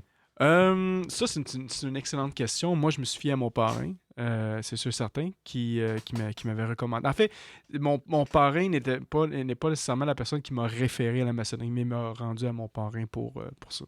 C'était qui? Ah, je sais pas, il y a un petit fatigant qui est à côté. Ouais, c'est ça. Je pense que une des premières questions qu'on pose à n'importe quel de nos filleuls, c'est sur sa croyance en Dieu. Ouais. Après, ça permet quand même d'orienter vers une obédience libérale ou une obédience avec la croyance en Dieu. Mais je connais pas grand monde qui a choisi l'obédience où il est né. Ouais. Donc en fait, on est dans la régularité ou pas, on est dans la reconnaissance ou pas. Puis après, on y reste ou on n'y reste pas. Mais personne, moi en tout cas, j'ai pas choisi d'être initié à la GLNF. Ouais. J'ai fait confiance à mon parrain. Mais je crois que maintenant, de plus en plus, avec Internet, tu sais, avant, c'était seulement par cooptation. Donc, ça voulait dire qu'un maçon se révélait à quelqu'un puis l'invitait à venir se joindre à la franc-maçonnerie. Maintenant, c'est différent. Avec Internet, les gens sont plus renseignés. Des fois, ils connaissent les rites même avant d'approcher la franc-maçonnerie. Donc, je pense qu'on va peut-être assister un peu à un changement au fil du temps par rapport à ça. Comme, par exemple, quand on fait des présentations aussi pour présenter la franc-maçonnerie en général. Puis on parle de toutes les obédiences. On parle de la Grande Loge du Québec, on parle de la Grande Loge Annie, puis on parle des autres obédiences aussi qui sont là. Donc, je pense que de plus en plus, on va peut-être assister à des gens qui choisissent leur obédience. En même temps, au niveau de la nécessité, là, régulier, non régulier, il n'y a rien de nécessaire. Par contre, il est nécessaire d'être dans une grande loge organisée avec des règles strictes pour éviter les débordements. Après ça, c'est ce que tu veux aller chercher, ce que tu désires. Quelqu'un qui dit, moi, je veux pratiquer ma maçonnerie avec des hommes, des femmes, à ce moment-là, la régularité n'est pas nécessairement nécessaire. Ouais. Quelqu'un qui dit, moi, je suis très, très, très conventionnel, j'aimerais faire ce qui était fait il y a longtemps, selon la tradition, là, on va l'orienter vers quelque chose qui est plus régulier, mais en même temps, la régularité ne tient que reconnue par la Grande Loge d'Angleterre. C'est elle qui dicte la suite. Donc, c'est comme le papa ou la maman de la maçonnerie, puis va gérer, puis régenter ses enfants. Là. Ouais. Puis si j'en rajoute un petit peu plus aussi sur tantôt quand tu parlais du parrain, Sébastien, aujourd'hui, comme Claudia disait, l'Internet fait partie intégrante de notre maçonnerie aussi. T'sais. Donc les gens, nous, on a remarqué de notre côté que les gens vont magasiner aussi. Donc, autant j'ai vu des fois des gens, parce que le monde de la maçonnerie est quand même assez petit, fait que des fois, je reçois des appels, autant des appels réguliers que des appels de d'autres loges, qui me disent « Hey, tu connais-tu telle personne? » Ou, des fois, je vais avoir une personne qui finalement va m'avoir dit « j'ai appliqué à tant de loges, puis vous êtes la première à me répondre. » Mais les gens sont rendus à faire ça aussi. Fait que, je te dirais aujourd'hui, c'est ça, aujourd'hui, probablement qu'on peut choisir notre obédience, mais pas le rite, pas la loge. Parce que c'est quand même la loge qui va avoir la liberté de choisir ses candidats et tout ça. Mais avec Internet, les gens ont cette facilité-là, je pourrais dire. T'sais. Puis je pense que ça revient aussi au but de l'émission Sous le bandeau, c'est de parler de la maçonnerie. Fait que, moi, quand je suis rentré en maçonnerie, je savais pas c'était quoi le rite écossais ancien accepté. J'étais pas au courant de ces affaires-là. Fait que je suis rentré puis je suis tombé à la bonne place. Mais il y a des fois, je visitais des loges, puis j'ai vraiment littéralement, là, je me mettais la tape sur le front, je disais, ça n'a aucun sens ici. Moi, avoir été initié dans cette loge-là, je serais parti. J'aurais abandonné mon processus maçonnique, puis c'est triste d'entendre ça. Mais les gens, au moins aujourd'hui, peuvent lire, s'informer, puis essayer de faire un choix qui va faire en sorte que peut-être, quand ils vont choisir une obédience, c'est pour rester longtemps. Ça revient encore aussi à la rétention des membres, je veux dire, je ne sais pas si vous avez cette information-là, mais je veux dire, est-ce que à chaque année, vous gagnez plus de membres que vous en perdez? T'sais? Puis si on est capable de répondre à cette question-là, mais c'est de dire pourquoi que ça arrive et est-ce que ça revient aussi aux intentions des gens quand ils viennent appliquer en maçonnerie? Là, Moi, je dirais faudrait. Oui, vas-y. Moi, je dirais aussi qu'il faudrait qu'il y ait comme une situation win-win, un 50-50. C'est-à-dire une partie de l'information qu'on retrouve sur l'Internet, puis l'autre deuxième partie, ça serait vraiment à titre de référence avec le parrain. Parce que le parrain a quand même un rôle très important à jouer. Et on s'entend qu'avec l'Internet, oui, c'est facile de faire des recherches, mais aussi la désinformation de l'information. Comme tu l'as mentionné plus tôt, avec tout ce qu'on a pu lire avec Albert Pike, puis avec le Baphomet, puis ainsi de suite. Moi, je me rappelle plus jeune, je me suis fait challenger par une de mes anciennes copines à fond la caisse avec ce qu'elle avait lu sur Internet. Elle dit tu sais pas dans quoi tu t'embarques, t'es sous-gradé, attention, parce que rendu plus haut, c'est satanique. Fait que là, je suis en train de me dire est-ce que qu'est-ce qui est vrai, qu'est-ce qui est pas vrai, mais c'est vraiment le fait d'avoir un bon parrain qui va t'encadrer, qui va vraiment t'amener, vraiment te dire les bonnes choses au point de vue, les obédiences, puis de parler de l'obédience aussi, les différents rites qu'ils pratiquent. C'est vraiment une situation vraiment qui pourrait vraiment aider vraiment le candidat à mieux s'orienter, à savoir quelle obédience qu'il doit appliquer, puis avec son parrain aussi qui va lui donner l'information, que de vraiment se concentrer juste sur Internet. Ça fait que c'est vraiment un partage des deux, vraiment qui serait vraiment une situation idéale pour tout candidat qui veut adhérer à la franc-maçonnerie. Puis aussi la pertinence de l'information. Je veux dire, c'est déjà pas simple pour quelqu'un qui est en maçonnerie depuis 5 ou 10 ans de comprendre la différence entre la reconnaissance et la régularité. Un profane qui n'a pas encore frappé à la porte, il peut comprendre le concept, mais est-ce qu'il va comprendre ce que ça implique? Non, comme le dit Marc, je pense que le parrain est la clé. Des fois, c'est même dur de comprendre c'est quoi la franc-maçonnerie avant de rentrer. Vraiment de comprendre qu'est-ce que c'est profondément. Là. Et en même temps, avec Internet, sur Internet, tu trouves ce que tu veux. Tu cherches ce que tu veux trouver. Donc, tu vas prendre l'information qui fait ton affaire. Après ça, tu peux être déçu quand tu vois réellement les choses. Là. Ou le contraire. On a une autre question d'un autre membre Patreon qui nous dit pourquoi un ordre qui prône que tous les hommes sont frères, mais ne reconnaît-il pas la fraternité maçonnique universelle? Je pense qu'on l'a quand même couvert tantôt, là, mais juste pour répondre quand même à cette question-là. Je pense qu'il faut revenir à l'histoire de la Grande Loge Unie d'Angleterre pour ça. À la base, jusqu'au 15e, 16e siècle, on a des maçons un peu partout. Il y a des maçons de métier, mais il y a aussi des maçons qui ne sont pas de métier. Absolument. En Angleterre, à ce moment-là, juste avant 1717, qui est quand même un peu une date qui n'est pas... On a choisi cette date, mais il n'y a rien qui prouve que ça a été fait ce jour-là, puis dans cette taverne-là. Mais il y a une volonté d'organisation. Il y a une volonté d'organiser ce qui était épars. Donc avec la naissance de la Grande Loge de Londres et de Westminster. Depuis ce moment-là, il y a des problèmes. Les problèmes existaient déjà avant, mais depuis ce moment-là, on a des maçons écossais, des maçons irlandais qui peuvent plus aller visiter à Londres parce que quand ils frappent à la porte, ils n'ont pas les bonnes poignées de main, ils n'ont pas les bons mots de passe. Au bout de quelques années, se crée la Grande Loge des Anciens. Donc déjà, on a un schisme qui apparaît. Mais le schisme, il est normal lorsqu'on essaie d'organiser ce qui est épars. Lorsqu'on a du chaos quelque part et qu'on essaie de faire des ordres, à un moment, il faut expliquer qui appartient à la famille, quels sont les critères pour appartenir à la famille. Je pense pas que ça soit eux qui ont décidé qu'ils ne reconnaissaient pas un tel ou un tel. Quand il y a eu la scission avec le Grand Orient de France, c'est que la maçonnerie régulière est reconnue, disait pour nous, la croyance en Dieu, c'est quelque chose d'important. Le Grand Orient de France dit nous, philosophiquement, c'est plus très important. Ok, mais il n'y a pas de problème. On va être d'accord, mais on pourra plus se voir en tenue. Donc, c'est pas un problème de tolérance ou d'intolérance. C'est un problème que si je joue au basket avec les règles européennes, je peux pas aller jouer contre une équipe qui joue avec les règles américaines. Mais ça me dérange pas de regarder les deux sports à la télé. Il faut que les gens, il faut que les frères commencent à comprendre qu'ils sont tous frères et qu'ils regardent qu'est-ce qu'ils ont de commun au lieu de regarder ce qu'ils ont de différent. Ce qu'ils ont de commun, c'est leur initiation.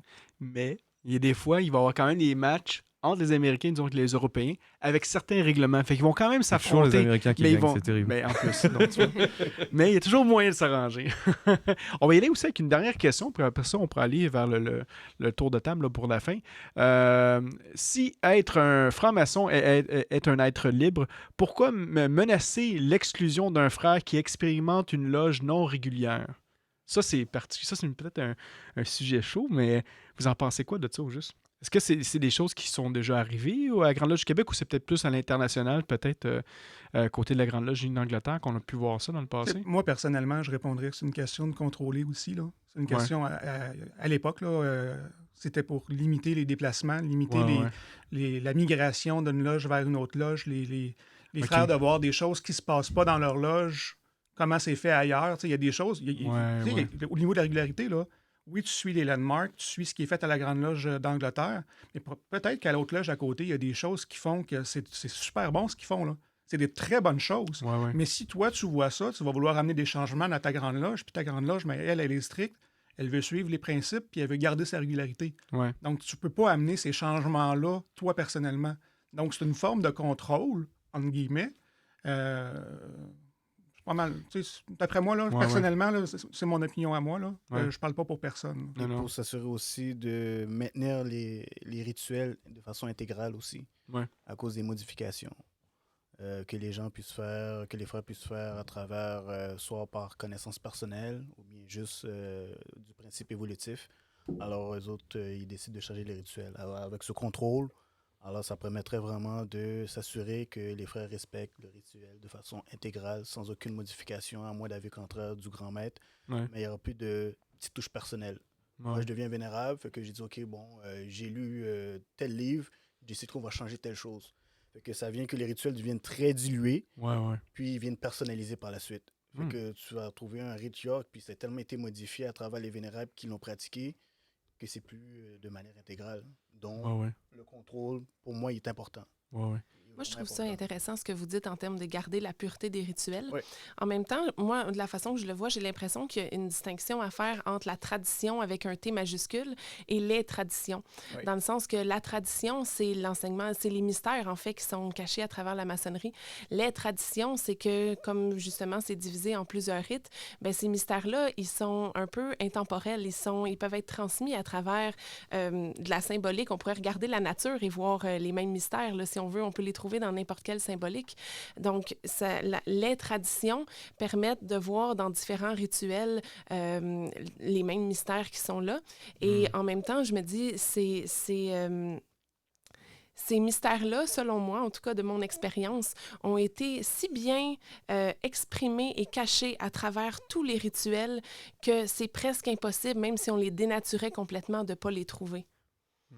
Donc, parce qu'ils ont été si bien exprimés à travers tout qu'on peut prendre des symboles dans tous les différents degrés. On peut prendre des symboles, plusieurs symboles dans la loge, dans les rituels, dans ce qui va être dit, que les déplacements et tout ça. Le message de la tradition avec un T majuscule est véhiculé quand même. Mais est-ce que, je reviens rapidement à la question, là. Je vais me faire lancer des roches, là, mais je comprends. Là. mais moi, je réponds aux questions des membres Patreon, donc ne mettez pas le blâme sur moi, là, s'il vous plaît. Mais est-ce que c'est déjà arrivé dans le passé que des frères, justement, qui ont été visités des loges, qui étaient donc reconnus, qui ont eu des répercussions, peut-être pas des radiations, mais peut-être des répercussions là-dessus? Oui. Mais ça tient à votre obligation, à l'engagement que vous faites. Je ne peux pas vous révéler tout parce que j'ai juré de ne pas le révéler, mais je ne vais pas vous révéler aucun secret. Bon, on va fermer les micros. Non, mais il n'y a aucun problème avec ça. Lorsque vous êtes initié dans une grande loge régulière et reconnue, vous prêtez serment que vous n'allez pas transmettre ces secrets à quelqu'un d'autre. Vous prêtez des serments au fur et à mesure que vous n'allez pas fréquenter une loge sauvage. Vous prêtez des serments comme quoi vous ne reconnaîtrez pour maçon que celui qui vient d'une grande loge régulière et reconnue. Et à la fin, le jour où vous devenez vénérable maître, vous prêtez serment que vous n'apporterez aucune modification aux rituels qui vous ont été transmis. Donc, à partir du moment où vous êtes contraire à votre serment, c'est normal qu'il y ait une sanction. Mais nous, on n'empêche personne de donner sa démission, ce qu'on appelle son exéat, puis de partir vers la grande loge qui lui correspond le mieux ou vers l'obédience qui lui correspond le mieux. Moi, je suis bien placé pour vous parler de ça. Ma mère est maçonne. Ouais. Donc, il y a longtemps que j'aurais pu partir de la régularité ou de la reconnaissance. Ouais. J'ai décidé que pour l'instant, ça allait bien pour moi dans la régularité et la reconnaissance. Est-ce que dans 15 ans, j'aurai le même point de vue? Je ne sais pas. Ouais. Mais à ce moment-là, plutôt que de rompre mon serment, c'est un peu comme quand vous êtes marié. Plutôt que d'aller tromper votre femme, divorcer, puis aller voir quelqu'un d'autre. Mais le fait de ne pas respecter sa parole en tant que maçon, c'est ça qui crée la sanction. Ouais. Mais on est déjà au courant de la sanction le jour où on prête son serment. Ouais. Donc c'est un peu dommage de dire « je me suis fait radier de la Grande Loge du Québec ou de la Grande Loge nationale française ou de la Grande Loge Alpina ou de le United Grand Lodge of England. » Ouais. Oui, mais on t'a expliqué au début comment ça marchait. On t'a pas empêché de donner ta démission ou d'aller visiter qui que ce soit. Mais on t'a dit « si tu y vas, t'es plus de notre côté. Ouais. C'est pas grave.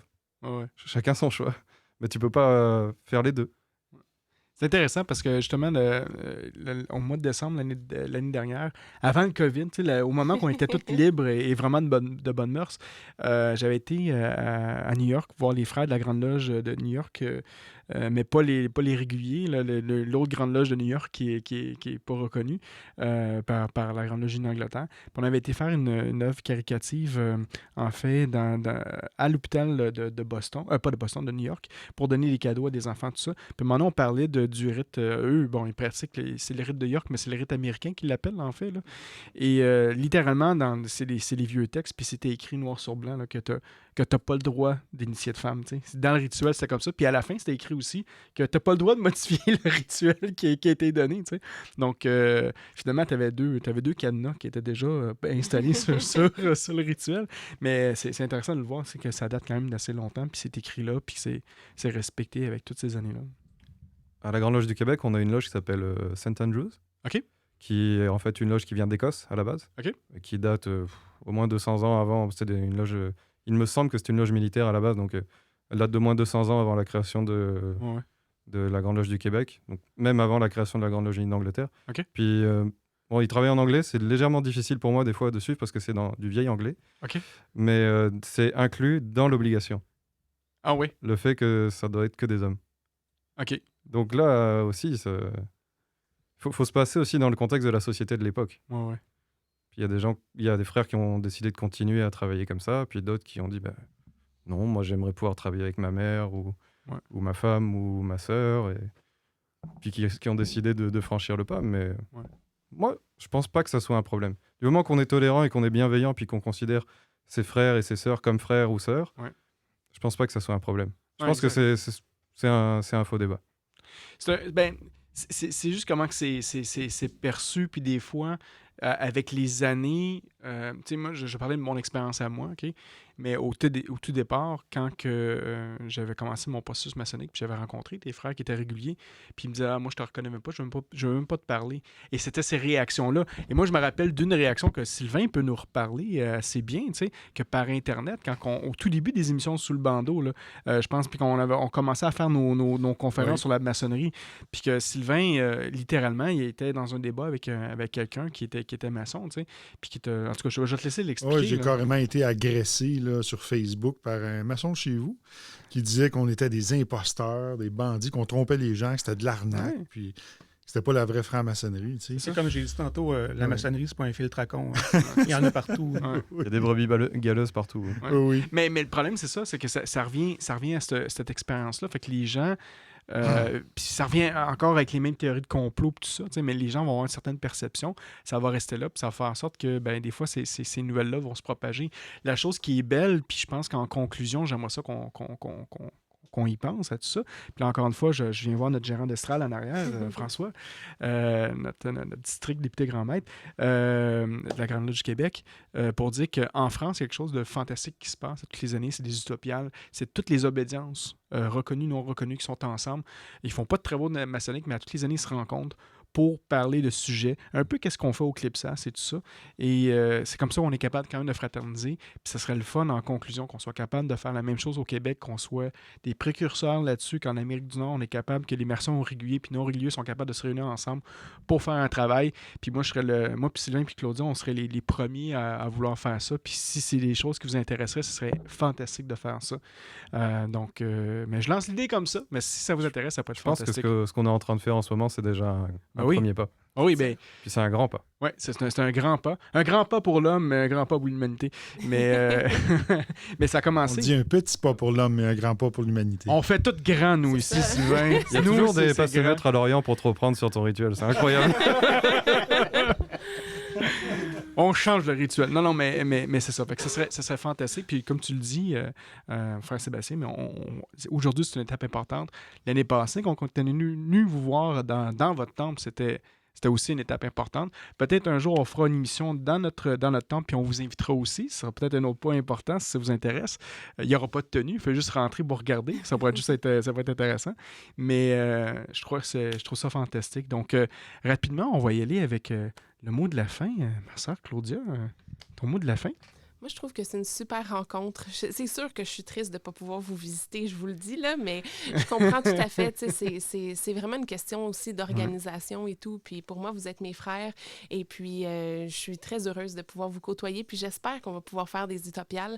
Puis j'espère que dans des contextes hors loge, on va pouvoir se côtoyer davantage et puis s'apprendre les uns des autres parce que ça, c'est la grande richesse de la maçonnerie. Oui, exactement. Merci. Frère Sylvain?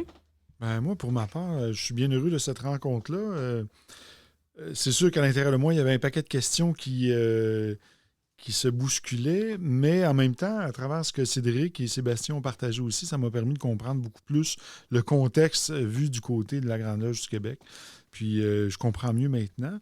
Ce que je trouve intéressant, c'est qu'on vit vraiment une belle époque, puisqu'on on est les premiers, on est les pionniers à rassembler ce qui est éparse. Puis peut-être que dans 50 ou 100 ans d'ici, je pense pas qu'il y aura de statue à notre effigie, mais on aura fait les premiers pas pour rassembler l'ensemble des maçons, puis c'est ce que je trouve fantastique. Habituellement, l'ego reste à l'extérieur. Tu sais, tantôt, quand on parlait de chapeau, là, mon frère Marc, là, bon, c'est ça. Là, là, on est rendu avec des statues. Je te fais remarquer que j'ai pas demandé de statue. Hein.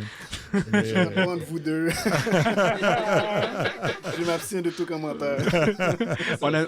on aime vraiment... À toutes les émissions, on s'agace tout le temps. Mais je trouve ça vraiment fantastique, qu'est-ce qui est en train de se produire, puisqu'on est en train d'initier. C'est vraiment extraordinaire. Ouais. J'ai dit. Hey, merci. Puis, tu sais, au point de vue des choses qui changent, là, ce matin, Marc et Sébastien parlent au nom de la Grande Loge. Le grand maître leur a donné l'approbation de oui, c'est vous qui êtes les émissaires, vous allez aller parler de la régularisation de la loge qui est en train de se créer. Ouais. Donc, on voit que les choses changent, l'esprit des gens change. On ne parle pas que demain matin, on va tout changer le monde, mais ce n'est pas deux individus. C'est une organisation au complet en ce moment qui est en train de réfléchir à la chose. Oui, puis aussi, vous avez plus de 150 ans d'histoire aussi. Là, donc, c'est quand même une grosse machine à faire avancer. T'sais, nous autres, ça a été créé officiellement, je pense, en 1980. On n'a pas la même histoire que vous autres aussi. Fait que c'est normal que le train, ben, il y ait des changements à faire, puis c'est beaucoup plus difficile aussi. Là. Ouais. Mais c'est quand même admirable de voir les efforts que vous faites aussi. Donc, bravo. Puis ton mot de la fin... Non, t'as pas fini. T'as juste rajouté ce que Sylvain avait dit. Ton mot de la fin, mon frère. Toaster. Toaster, parfait. Ben bon, c'est bon. On va te faire des toasts en haut. Frère Sébastien. Ouais, moi, j'espère que c'est pas un mot de la fin, mais un mot du début. Puis j'espère qu'on pourra continuer à élargir notre chaîne d'union et la rendre de plus en plus forte par notre diversité. Excellent. Et merci. Merci de m'avoir invité. C'est très, très apprécié. Merci. Marc? Le mot de la fin. Merci beaucoup pour l'invitation à cette émission. Je tiens à remercier vraiment les membres de la Grande Loge du Québec pour leur ouverture. Alors, le message que je peux lancer à tous les auditeurs et auditrices, c'est qu'avec la patience et la persévérance, on réussit vraiment à avoir qu'est-ce qu'on veut, sous toute réserve, mais aussi qu'il y a vraiment beaucoup de possibilités, que vraiment, après beaucoup de discussions, des échanges aussi, qui ont été très constructifs, vraiment avec beaucoup de fraternité. Ouais. Alors, tout est possible. Alors, finalement, le grand jour arrive. Alors, comme on dit vraiment, tout ce qu'on a pu lire à travers nos rituels, la franc-maçonnerie universelle, on fait après tous partie de la même grande famille. Là, vraiment, on le sent. Ouais. On le sent, c'est palpable. Et c'est quelque chose de très... j'en parle avec un petit peu de fébrilité, mais tout ce qu'on a pu voir, tous les gens qu'on rencontre, les différentes cultures à travers les pays, là, maintenant, on sent vraiment que finalement, on réussit, comme on a si bien dit, à rassembler tout ce qui était part. Ouais. On l'a dit, on l'a verbalisé, mais c'est un grand mot qui a vraiment une grosse signification aussi et qui vaut son pesant d'or. Excellent. Merci à vous tous. Merci. Puis en plus, dans des situations quand même particulières avec le COVID-19, je sais que c'est pas évident. On n'a pas vraiment parlé durant l'émission, mais c'est aussi quelque chose, je pense, qui est commun avec tous les maçons, surtout au Québec, mais un peu partout à travers le monde. Il y a beaucoup de maçons qui ne reprendront pas leurs travaux. Il y a peut-être des maçons qui vont vouloir plus faire de la maçonnerie par Internet pour le moment, parce qu'à cause de l'âge, les maladies ou quoi que ce soit. Nous, de notre côté, on a recommencé à faire nos travaux sous restriction. Là, quand même. Il y a quand même des bonnes restrictions pour respecter les lois de notre pays, on s'entend. Je pense que c'est la même chose de votre côté aussi. Est-ce que vous allez reprendre des travaux en loge ou ça va être virtuellement pour... Nous, ça va être en loge parce qu'on n'a pas beaucoup d'aînés. On a à peu près 4 ou 5 aînés. OK. Alors, c'est sûr que les plus fragiles, on va leur demander de rester à la maison. Oui. Mais le 3/4 des membres, c'est vraiment à la relève. Alors, OK. qui sont très proactifs, alors qu'ils attendent ça avec impatience. Alors, depuis qu'on suit les mesures de précaution et préventives, alors on va vraiment essayer de le faire de la bonne façon pour se protéger mutuellement. Excellent. Au niveau de la Grande Loge, en ce moment, là, deux phases. La phase 1, en ce moment, c'est les loges qui sont au Temple à Montréal. Ouais. Il y a des restrictions au niveau des places assises en loge. Les comités permanents doivent se faire virtuellement au moins jusqu'au mois de décembre. OK. Les loges qui sont à l'extérieur, mais la majorité vont louer des locaux, que ce soit aux optimistes ou dans les sous-sols d'église. Mais à ce moment-là, si les optimistes, le sous-sol d'église ou peu importe, ne permet pas qu'il y ait des gens à l'intérieur où ils ne peuvent pas respecter les normes, mais les loges sont fermées jusqu'à preuve du contraire. Okay. Ben sinon, je fais ça de même, mais il y a un temple disponible, nous, de notre côté, vous pouvez le louer si vous voulez. Il n'y a pas de problème avec ça, vous nous le direz. Mais sinon, OK, fantastique. Nous autres, de notre côté, on a quand même des restrictions. Là, même notre convent qu'on devait faire en personne, on a regardé la liste des membres, en fait, non, ça ne rentre pas dans un temple. On va le faire par Internet, par Zoom. Là. On n'a pas le choix parce que sinon, on ne pourra pas avoir tout le monde. Ou sinon, on va faire sortir du monde, rentrer, ça n'a aucun sens. Là, mais... Justement, il y a peut-être un petit point que j'aimerais partager ici. Ouais. On a fait l'expérience, nous, de faire des tenues virtuelles. C'est sûr, c'est pas comme en loge, c'est pas facile, mais quand on a fait ces tenues-là, on a eu des membres de partout à travers le monde qui se sont connectés. Et ça a été vraiment une expérience assez sensationnelle, puis riche en partage. Fait que si un jour vous pensez le faire, là, c'est quelque chose qui rapproche beaucoup les gens. J'ai fait ce concept-là. En fait, moi, mes 3 dernières loges, avant que je sorte de mon mandat de vénérable maître, je les ai faites par Internet. C'était ici. C'était mon studio que j'ai transformé en mini-temple maçonnique. Et c'était fantastique. La première, je pense qu'on avait à peu près 90 personnes. Après ça, on a eu 75. C'était le fun. Puis c'était le fun de voir des gens là, d'un peu partout. Là. J'avais des gens de Cotonou, j'avais des gens de la Martinique, j'avais des gens de France, de Belgique, de Suède. J'ai même eu des sœurs de la Bulgarie qui étaient présentes, des gens du Québec, des gens de l'Ontario, des États-Unis. C'était fun de voir tout le monde ensemble. C'est une belle expérience. Il y en avait aussi de la Grande Loge d'Angleterre, mais ça, il ne faut pas le dire. mais c'est ça, tu sais. On fait déjà des rencontres virtuelles, mais par contre, ouvrir un espace-temps sacré de manière virtuelle, ça, on le fait pas. On sait pas parce qu'on... Je sais pas trop comment on pourrait faire. Ah, ben là, ça, il faudrait fermer les micros, puis on pourrait peut-être l'expliquer, par exemple. Là. Mais au départ, je croyais que c'était difficile, mais finalement, ça a été beaucoup plus facile parce que c'était beaucoup, moi puis ma sœur Claudia, qu'on a revisé les rituels ensemble pour l'adapter par Internet, parce que c'est sûr que, tu sais... Vous faites une ouverture, une fermeture? Oui, absolument. Puis c'est fantastique, là. Mais on doit prendre en considération certaines choses parce que c'est par Internet. Mais l'essence est là quand même. Vous n'initiez pas encore par Zoom? Non. Bon, là... J'aurais du mal à l'expliquer à mon grand-maître. Là, t'as un bandeau. OK, va faire telle affaire. Ouais, mais là, monsieur, je vois rien. C'est pas grave. Fais ça. Tu vas nous en revoir après. Ouais, non, ça peut pas se faire, ça. Mais on avait quand même revisé. Puis on a réussi quand même à faire des travaux. Et on a des frères et sœurs qui lisaient des planches. Puis l'échange était là. T'sais. Pour nous, c'était vraiment ça. C'est faire des planches puis faire l'échange entre les frères et sœurs. Et ça s'est très bien fait. Même qu'après ça, on avait des agapes. On faisait des agapes par Internet. Donc, moi, je sortais mon altiriero lourde là, de mes alcools. Puis finalement, des fois, il y avait des tenues qui duraient... en fait, des agapes qui duraient peut-être 2-3 heures parce que les gens ne voulaient pas quitter. Parce que les gens étaient tellement confinés qu'ils s'ennuyaient qu'ils disaient non, je veux continuer à parler avec les frères et sœurs. Et ça fait en sorte que j'ai reçu beaucoup de demandes, en fait, pour qu'on continue à faire des loges par Internet. Mais là, pour nous, notre priorité, c'est quand même de retourner dans le temple maçonnique. Puis moi, je suis rendu passé vénérable maître. Donc, moi, c'est plus mon travail travail. Ça dépendra au prochain Vénérable Maître qu'est-ce qu'il lui veut faire. Mais c'est ça, ça a été une expérience fantastique. Puis je le recommande à toutes les obédiences. Puis un peu partout à travers le monde, maintenant, ils ont recopié un peu le concept qu'on avait fait. Puis ça fonctionne bien, c'est sécurisé, mais c'est ça. Il y a toujours ce problème-là aussi de la sécurité, que quand on fait quelque chose par Internet, il y a quand même des chances que quelqu'un l'enregistre puis le mette publiquement.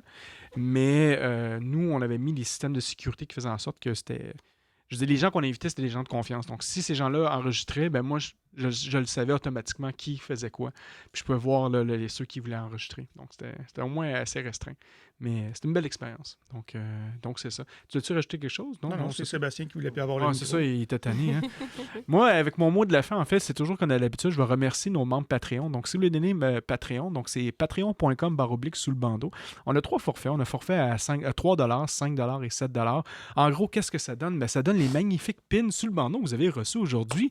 Une valeur de 14 millions de dollars. Donc, c'est quand même quelque chose de très précieux pour vous, mes frères et sœurs. Franco, je vais peut-être être têteux un peu, mais ce que ça donne, en fait, c'est que l'émission puisse être diffusée, puis le matériel pour le faire surtout. Hein? Ah, tu parles comme un vrai membre Patreon, je t'adore, c'est parfait ça. Oui, mais effectivement, ce que tous les fonds, en fait, qui vont là-dessus, c'est au studio en tant que tel. Payer les serveurs par mois. Les serveurs par mois, ça coûte à peu près 60$ par mois, plus toutes les autres licences qu'on a besoin pour la radiodiffusion, compiler le logiciel, en fait, pour faire l'émission, tout ça, c'est tous des frais qui sont engendrés et tout ça. Donc, c'est tout couvert là-dessus. Donc, un gros merci à la Pierre Brute, qui en fait, qui est l'émission Le Fat Pack. Donc, notre ami Botrax. Donc, un gros merci.